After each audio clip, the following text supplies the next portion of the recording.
Herlane Budal, nag-react na sa sinasabing private convo nila ni Rob Gomez.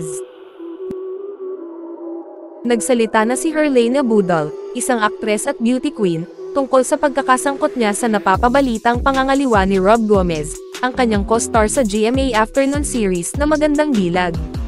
Kasalukuyang pinag-uusapan ng mga social media users ang mga screenshot ng kanilang pribadong pag-uusap sa mensahe ni Rob, na naipost noong Martes 19 ng Disyembre taong 2023, at ipinapakita ang Instagram account ng kapuso actor. Maaari mong basahin ang tungkol sa patagong pagkikita nina Herlane at Rob sa mga screenshot. Bukod pa rito, dahil sa pregnancy test na na-upload at kalaunan ay inalis sa Instagram post ni Rob, ipagpalagay na may namamagitan sa kanila. Bukod kay Herlane, kasama rin si Bianca Manalo, ang co-star nila sa Magandang Dilag, ang dalawa ay tila nasa isang patagong pag-iibigan. Si Shyla Rebortera, isang beauty queen at dating partner ni Rob, ay inakusahan ng pag-upload ng mga screenshot na ito nang walang pahintulot ni Rob. Mabilis na pinabulaanan ni Herlane ang claim sa pamamagitan ng X, dating Twitter. Aniya, hindi na siya nagtataka na muli siyang pinagpipiestahan ngayon, dahil ilang beses na siyang napabalitang buntis kahit hindi naman totoo.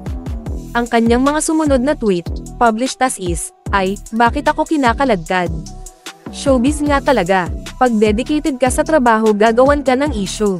Dati asawawawan gumawa ng issue na buntis daw ako. Ngayon naman sa Magandang Dilag may issue uli na buntis ako uli. Ano susunod? Sa Black Rider mabubuntis ako uli.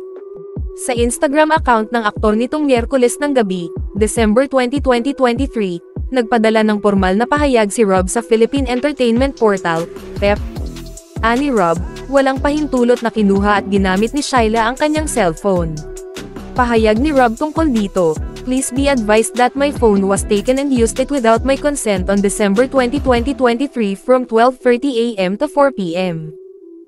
Worse is that the person who took my phone posted pictures of mine in my own social media account, pretending that I posted it with the intention of destroying my reputation.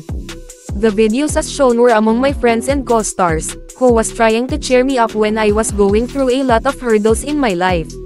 Mula nang ihayag ng aktor na single siya noong August 3, 2023, sa kanyang guest appearance sa Fast Talk with Boy Abunda, mas lalong tumaas ang tensyon sa pagitan nina Rob at Shyla. Dahil na rin pala at nagkaanak na sila, na-offend si Shyla sa sinabi ni Rob sa national television.